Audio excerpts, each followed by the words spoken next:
Finally tonight, he's currently the executive director of the Ronald Reagan Foundation and Library, but his former life reads like a novel. He's been a Pentagon analyst, a Capitol Hill staffer, and he's even led an expedition to recover the remains of Amelia Earhart. He's also a cancer survivor, and tonight he's here to talk about his latest project. It's a work of fiction that combines science and faith in an intoxicating thriller. It's called The Second Coming. I sat down with him recently here in D.C. to discuss. Here's my interview with JOHN HEUBUSCH. John, I want to start with this really new voyage for you into fiction, sci-fi fiction. The first book was about the Shroud of Turin, the Shroud Conspiracy. This one, The Second Coming. Why fiction? You'd never done this before. I haven't, Ray, and I've written everything from speeches for presidents to position papers, op-eds, letters from members of Congress, the whole thing. But I never thought I had a real novel in me. I didn't think I had the stamina and the patience to write a fiction novel. So for me, it was a challenge. Can I just sit down there, chain myself to the desk, and make it happen? And here we are with the second book. Wow. Tell me why the Shroud of Turin, which figures prominently in both the first book as well as this sequel, and it is a proper sequel. I mean, the stories very much continue. That's right. The Shroud Conspiracy, the first book. The sequel is The Second Coming. And I picked the Shroud because, as you know, there's no relic in the history of mankind, no religious relic as remarkable but also as controversial as the Shroud of Turin has been, and for all the reasons you know about. I've never seen it in real life, up front, close and personal, but I have studied every possible image of it that I can find, and so I just find it fantastic. And give people a sense, I don't want to ruin the book for people, but give them the tease on the conceit of the book and the line that really runs through both of them. And it concerns the Shroud and particular blood on the Shroud. That's right. These are books where science and faith collide. There's an atheist forensic anthropologist who believes the Shroud is an absolute fake. He sets out to prove it. And in this journey, in the process of trying to do that, he begins to have doubts about his doubts, and the reasons for that is that his scientific work begins to uncover that the Shroud is real, and so many others figure that out as well, and they want to change the world as a result and do some very tricky things with science to make that happen. Yeah, this plot, I have to tell you, I was not prepared for where this plot goes. It is a wild ride. Why did you decide to go in that direction? Where did this come from? You know, when science and faith collide, it starts to place fundamental questions in the forefront, and what better vehicle to do that with than the Shroud of Turin.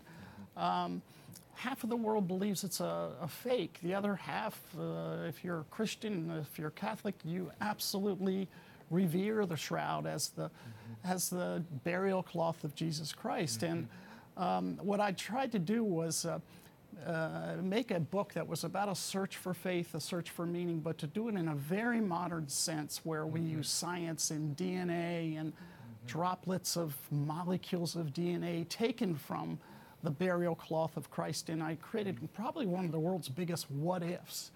What if science tried to bring about a second coming of its own kind? And what would be the fallout for mankind and for those of faith? Tell me, I want to go back a little bit into your personal story. For a time, you were president of something called the Wait Institute. You all undertook the exploration of finding remains of Amelia Earhart, condemned books of the Bible, the Gospel of Judas, you all set about to discover and authenticate in some ways.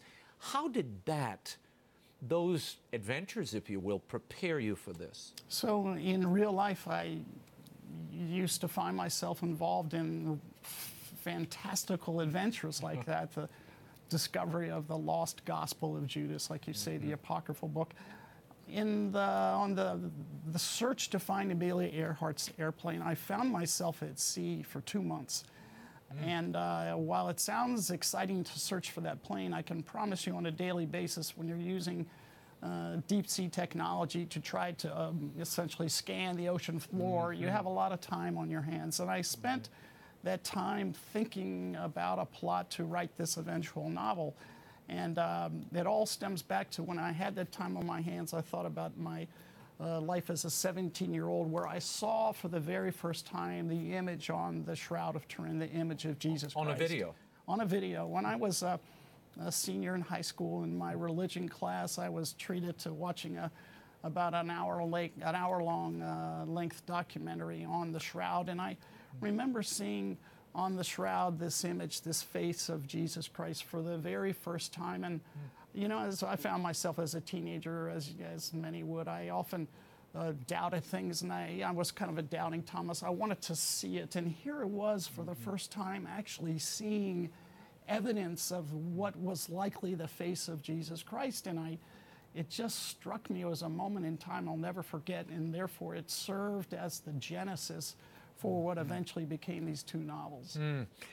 How has it changed or deepened your faith, this journey through these two books? Is there a third in the offing? There's a third in the offing. Oh, really? Yeah, it'll be a trilogy. I'm very excited about it. And how has it changed me? You know, we all live our lives of faith each day in the best way that we can. For me, to spend hours and hours and hours, you know, after I put my kids to bed at night, alone in the dark in front of a computer screen, thinking about issues of faith and my own faith, and where would the characters in this book go in their own faith. It really, you know, it forced me to confront the depth of my faith myself, and you know, in some subliminal ways, you might see that played out in some of the characters. The other characters, yeah. At the end of the day, we are all of our characters, aren't we? Yeah, in some ways, that's right. You Absolutely. do see pieces of yourself in these characters. People say, well, who did you base it on? Well, I based them all on me. Yeah. It's kind of, in one, it's a very self-centered act. In another, it's really all about the reader. Yeah. Give me a sense of what happened in 2013. You were diagnosed with esophageal cancer as you were writing about a character that has cancer and doesn't know it. Yeah, an extraordinary coincidence, as it were. One of the characters in this book, The Second Coming, unbeknownst to him, he finds eventually in the book, one of the stars, the priest in the book, discovers he has a terrible cancer, a cancer that's not survivable.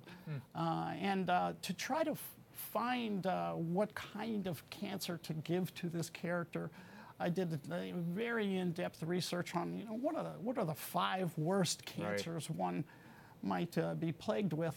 This character got one, and unbeknownst to me, I had another of the 5. I had one of the least survivable cancers inside of me as I was editing the book, and you almost gave up. Yeah, I almost did. I finished the book because I actually felt I might not have that much time left. I wanted to make sure it was complete, and but fortunately, I'm a living miracle. The fact I'm still here now, 5 years later, has confounded all 5 of my doctors and some of the world's greatest cancer specialists. So I'm fortunate to be alive, and I think a great reason for it, in part, is my faith. You told me you took a trip to Lourdes at one point. I did. How was that? You know, it's interesting. In this book, both science and faith are conjoined, and in my life, I am also, I think, an example of that, because I was a patient at MD Anderson and in some of the foremost cancer clinics in the United States, and I was the fortunate benefactor of receiving some of the most leading-edge medical treatments available from science.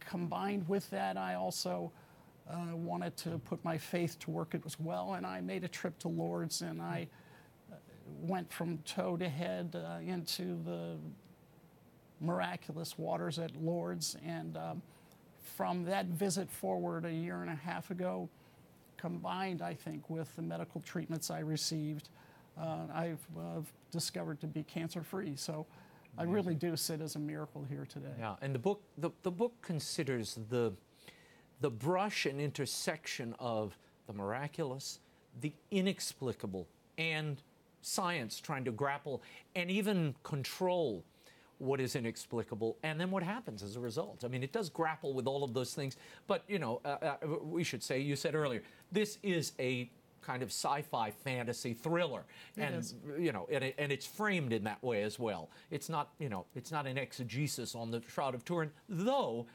there were things I learned here, even having studied it for a long time. There were things that I had forgotten or didn't know that you bring out in the book that are based, in fact. How much time did you take researching those parts of the book? DNA, there's a lot of scientific understanding of DNA, and the shroud itself and preservation of it. That's right. I learned a great deal myself in writing these books, and each book took 6 months to write. I would say each book also took 6 months to research. But you're right, the book is filled with scientific fact and knowledge that I wanted to make sure I tried to impart to the reader as they read an entertaining story. Tell me about the Reagan Library. You run the Reagan Library, an incredible testament to the life of Ronald Reagan and anyone who's been there to the Simi Valley. If you haven't been, it's an incredible, just the drive up to the building and seeing the expanse from that mountaintop is quite something, particularly at sunset. Tell me what's happening there. There's a new exhibit you're about to unveil.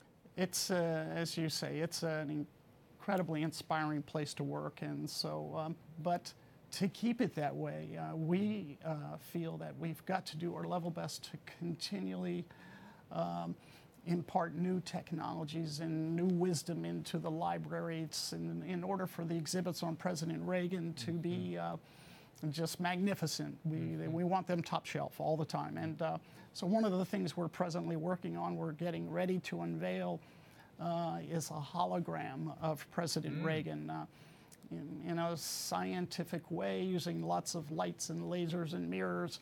We're bringing President Reagan back to life, as it were, in three-dimensional light hologram form. And in just a matter of weeks, we're going to be unveiling this to the world and to all of our visitors, so we look forward to having you out there to see it, right? John, I'll take you up on it. It sounds like a fourth book, The Reagan Conspiracy.